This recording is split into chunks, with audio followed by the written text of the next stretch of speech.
కార్తీక పురాణము 25వ రోజు 25వ అధ్యాయం. దుర్వాసుడు అంబరీషుని శపించుట. అంబరీష, పూర్వజన్మలో కించిత్ పాప విశేషము వలన నీకి అనార్థము వచ్చినది.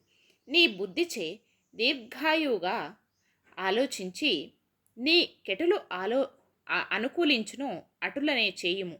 ఇక మాకు సెలవిప్పించుము అని పండితులు పలికిరి. అంతా అంబరీషుడు, ఓ పండితోత్తములారా, నా నిశ్చిత అభిప్రాయమును ఆలకించి వెడలుము. ద్వాదశి నిష్టను విడుచుట కన్నా విప్రశాపము అధికమైనది కాదు.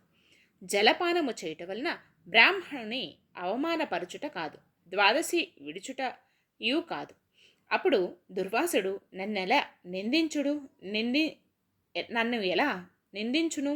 నిందింపడు. నా తొల్లి పుణ్య ఫలము నశింపదు గాన జలపానము నరించి ఊరకుందును అని వారి ఎదుటనే జలపానము నొనరించెను. అంబరీషుడు జలపానమొనరించిన మరుక్షణమునే దుర్వాసుడు స్నాన జపాదులు పూర్తి చేసుకొని అక్కడకు వచ్చిన వెంటనే ఆముని మహారౌద్రకారుడై కండ్ల వెంట నిప్పులు గ్రక్కుచు, ఓరి మందాత, నన్ను భోజనానికి రమ్మని నేను రాకనే నీవెలా భుజింతువు? ఎంత దుర్మార్గము, ఎంత నిర్లక్ష్యము, ఎంతటి ధర్మ పరిత్యాగివి! అట్టి అధముడు మరుజన్మలో పురుగై పుట్టును. నీవు భోజనమునకు బదులు జలపానము చేసితివి. అది భోజనముతో సమానమైనది. నువ్వు అతిథిని విడిచి భుజించినావుగాన నీవు నమ్మక ద్రోహి వగుదువే గాని హరిభక్తుడు ఎట్లుగాగలవు? శ్రీహరి బ్రాహ్మణ అవమానము సహింపడు.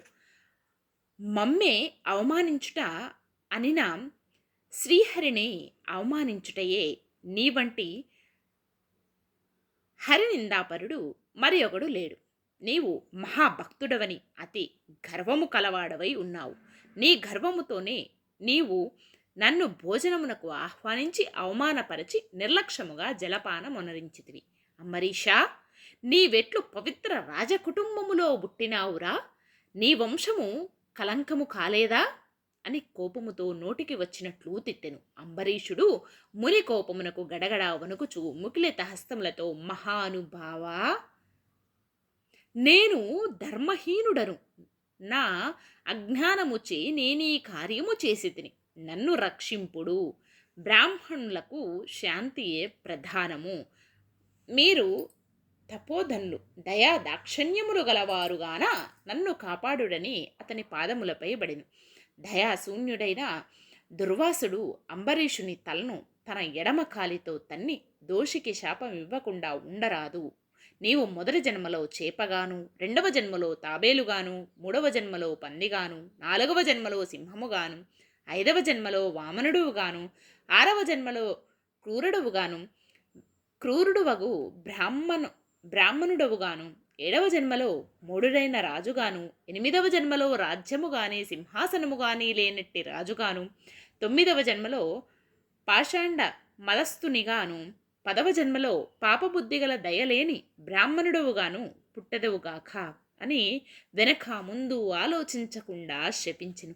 ఇంకను కోపము తగ్గుతుందన్న మరల శపించుటకు ఉద్యోక్తుడగుచుండగా శ్రీ మహావిష్ణువు బ్రాహ్మణ శాపము వృథా కాకూడదని తన భక్తునికి ఏ అపాయము కలగకుండుటకు అంబరీషుని హృదయములో ప్రవేశించి, మునివర్య, అటులనే మీ శాపం అనుభవించినని ప్రాధేయపడెను. కానీ దుర్వాసుడింకను కోపము పెంచుకొని శపించబోగా శ్రీమన్నారాయణుడు తన సుదర్శన చక్రమును అడ్డుపెట్టెను. ఆ సుదర్శనము కోటి సూర్య ప్రభలతో అగ్నిజ్వాలలు తన సుదర్శన చక్రమును అడ్డుపెట్టెను. అగ్ని జ్వాలలు క్రక్కుచు దుర్వాసునిపై ఆ శ్రీమన్నారాయణుడు తన సుదర్శన చక్రమును అడ్డుపెట్టెను. ఆ సుదర్శనము కోటి సూర్య ప్రభాలతో అగ్నిజ్వాలలు క్రక్కుచు దుర్వాసునిపై పడబోయెను. అంతా దుర్వాసుడు ఆ చక్రము తనను మసి చేయునని తలంచి ప్రాణముపై ఆశ కలిగి అచ్చటి నుండి బ్రతుకు జీవుడా అని పరిగీడెను. మహా తేజస్సుతో చక్రాయుధము దుర్వాసుని తరుముచుండెను. దుర్వాసుడు తన్ను కాపాడమని భూలోకములో ఉన్న మహానుభావులను దేవలోకమున కరిగి దేవేంద్రుని బ్రహ్మ లోకానికి వెళ్ళి బ్రహ్మదేవుణ్ణి కైలాసమునకు వెళ్ళి పరమేశ్వరిని ఎంత ప్రార్థించినను వారు సైతము చక్రాయుధము భార్య నుండి దుర్వాసుని కాపాడలేకపోయిరి. విషాధ్యాయము 25వ రోజు పారాయణం సమాప్తం. కార్తీక దామోదరాయ నమః. ఓం నమః శివాయ.